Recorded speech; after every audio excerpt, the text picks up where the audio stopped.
자, 다음은 봉우리를 한번 반 정도 약간 피어 있는 봉우리를 한번 그려 볼게요. 자, 여기다가 옆에다가 그려 보겠습니다. 조금 작게. 여기가 이렇게 해서 봉우리를 그릴 때도 먼저 이렇게 약간 중심축을 이렇게 십자 형태로 가로 세로로 먼저 해놓고 이 중심축을 하나 만들어 놓는 게 좋아요. 이렇게 이제 중심축을 만들고 나서는 그 다음에 이제 그 모란꽃 같은 경우에는 이 봉우리가 약간 그 꽃받침이라고 해야 될까요? 그런 꽃받침 형태를 이제 그려줘야 돼요. 그래서 꽃받침은 이렇게 먼저 요렇게 해서 하나 요렇게, 근데 완전한 동그라미가 아니에요. 꽃받침은 완전한 동그라미에서 약간 좀 요렇게 물방울 형태라고 그래야 되나, 요런 형태를 띠고 있거든요. 그래서 일단은 보조선을 그릴 때는 너무 어렵게 생각하지 마시고 조금 요거 좀 지워 볼게요. 조금 작게 그려 보겠습니다. 자, 이렇게 해서 중심축을 그렸어요.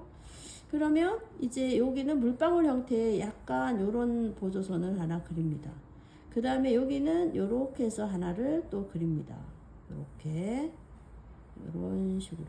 그러니까 원을 하나, 그 다음에 여기서 둘, 요렇게 세 개를 요렇게 그려줍니다. 요렇게. 그러니까 한 개, 한 두 개, 요렇게 세 개. 지금 요 그린 거는 봉우리의 꽃 받침이라고 생각해 주시면 됩니다. 그리고 나서 여기에서 이제 이렇게 꽃 줄기가 이렇게 올라올 건데요. 그리고 나서 이 꽃 받침 속에서 꽃잎이 나오는 거거든요. 그래서 중심축은 역시 이대로예요. 측면이기 때문에. 그래서 여기에서 이렇게 해서 여기서 꽃잎을 하나 이렇게 그려줍니다. 근데 꽃 받침은 꽃잎보다 약간 작게 그리는 게 더 좋아요. 그래서 꽃잎을 조금 더 크게 큰 동그라미로 이렇게 그려주면 돼요. 그 다음에 이렇게 해서 여기서 이렇게 하나를 또 붙여나가요. 이렇게. 이 붙여나가는 거는 자기 마음대로요. 여기 하여튼 중심에서 시작해서 이렇게 나가도 돼요. 하지만 이 꽃 받침이 여기서 있기 때문에 이쪽은 붙을 수가 없어요.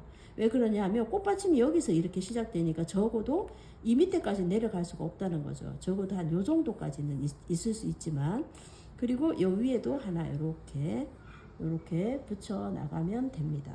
그리고 여기 옆에는 요 정도까지는 붙여도 될 것 같아요. 이렇게 한 어느 정도 피어 있는 상태로 그려야 되니까 요거는 약간 좀 펴 있는 꽃을 말하는 거예요.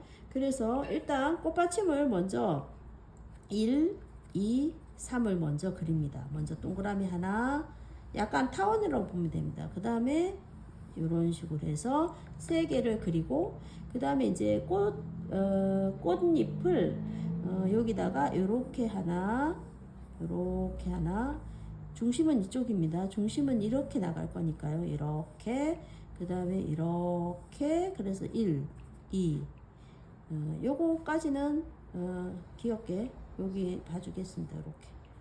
이렇게 좀 틀어 볼게요. 이렇게 해서 여기가 중심이니까 이렇게 이제 나가면 더 예쁘겠죠. 그래서 요건 좀 헷갈리니까 제가 좀 지워 볼게요. 자, 1번까지 일단 했고, 자, 2번까지 했어요. 그 다음에 이제 옆에 하나 더 붙어야 되니까 요렇게 해서 요렇게 해서 요렇게 나가면 요게 3번이 돼요. 그 다음에 이제 여기에 또 위에 약간 4번. 꽃 그리는 거랑 거의 비슷하죠, 그죠? 그 다음에 요거는 뭐 5번.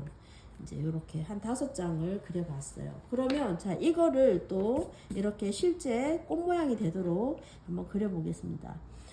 모란의 꽃받침은 약간 물방울 형태예요. 그래서 약간 좀 귀엽고 통통하게 저는 좀 그리는 걸 좋아하는데요. 잠깐만요. 연필을 좀 깎아야 되겠어요. 연필로 그림을 그릴 때는 연필을 좀 뾰족하게 자주 깎아야 됩니다. 너무 뭉뚱한 걸로 그리면 이 선이 정확하게 그려지지가 않아요. 그래서 자주 연필을 좀 깎아 주시는 게 좋아요. 자, 그러면 이 부분 같은 경우는 약간 물방울 형태니까 원은 이렇게 타원처럼 이렇게 그려졌지만 약간 내가 그릴 때는 약간 이렇게 통통하게 여기를 요렇게 해서 약간 물방울처럼 더 귀엽게 그려주는 거예요. 그 다음에 이거를 방향을 약간 이렇게 잡았잖아요. 그럼 여기를 중심을 해서 요렇게 해서 또 통통하게 요렇게 그려줘요. 그 다음에 얘도 방향이 여기잖아요. 여기가 이렇게 돼 있단 말이에요. 그럼 여기서 요렇게 해서 요렇게 통통하게 요렇게 잡아줘요. 자, 요거는 약간 연꽃 그리는 거하고 좀 비슷해요. 자, 요렇게 잡아주고, 그 다음에 이제 꽃잎을 1번부터 그려주겠습니다. 이 그리는 방법은, 모랑 꽃잎 그리기하고 똑같습니다. 자, 이렇게 해서 가장 볼록 튀어나온 부분, 이 부분이죠. 이 부분을 이렇게 잡아주고, 이렇게 해서 이렇게. 이 원 바운드리 안에 있으면 되는 거잖아요. 그래서 약간 나가도 괜찮아요. 자, 이런 식으로. 그 다음에 여기가 2번, 그 다음에 2번도 여기가 가장 높으니까 요렇게 잡아주고 요렇게 해서 요렇게 들어가면 돼요.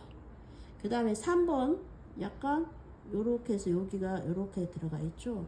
그 다음에 약간 요런 식으로. 근데 이 3번 할 때 이런 3번의 옆에 꽃잎 붙을 때는 제가 아까 주의를 줬잖아요.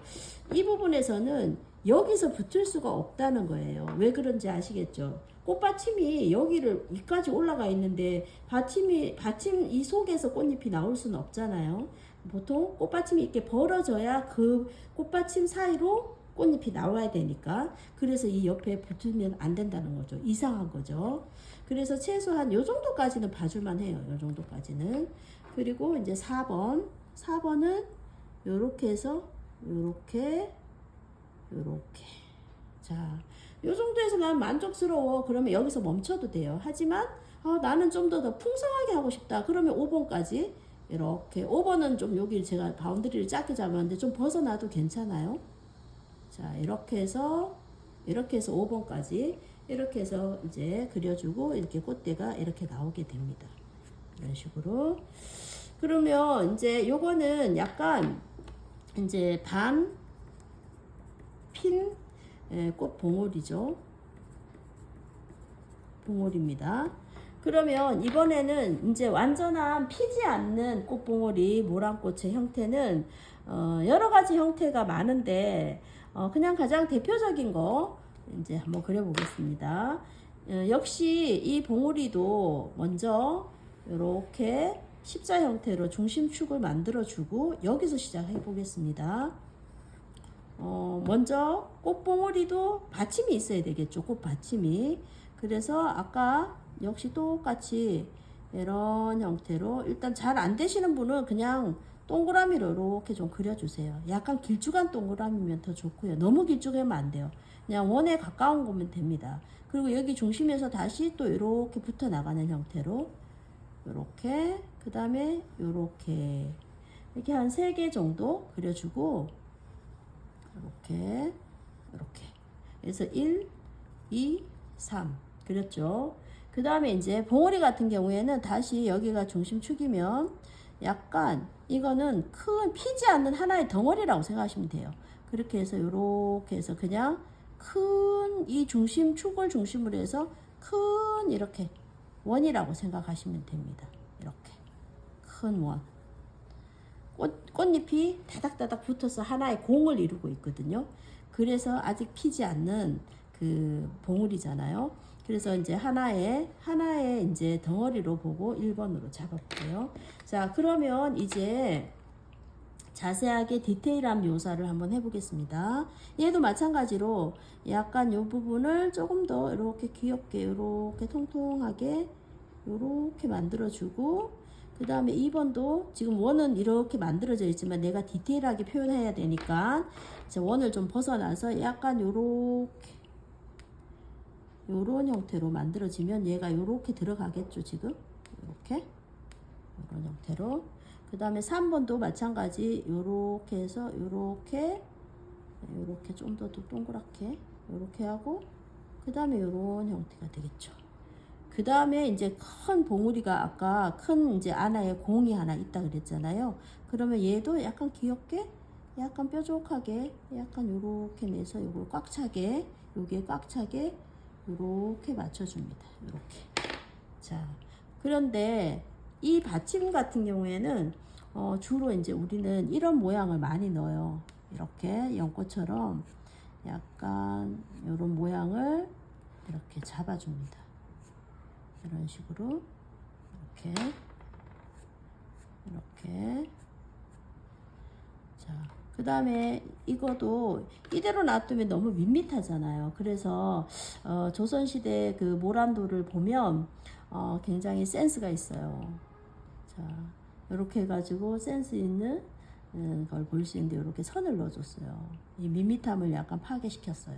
그래서 우리 조상들이 얼마나 그 그림이 창의적이고 굉장히 센스가 있는지를 알 수가 있어요. 이 약간 좀 도식화되게 좀 그리기 쉬운 방법으로 제가 모란꽃 드로잉 하는 것을 좀 보여드렸어요. 이 기본적인 이 틀을, 원리를 잘 알고 계시면, 이제 다음에는 이제 응용을 좀 해낼 수가 있어요. 그래서 이제 여러분들이 그 직접 모란꽃을 그리는 것을 한번 시도를 해보는 것도 참 그림 실력을 높이는 하나의 방법이라고 생각이 듭니다. 자, 감사합니다. 안녕.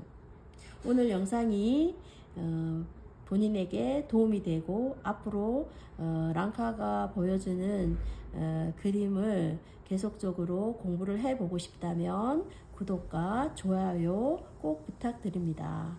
안녕.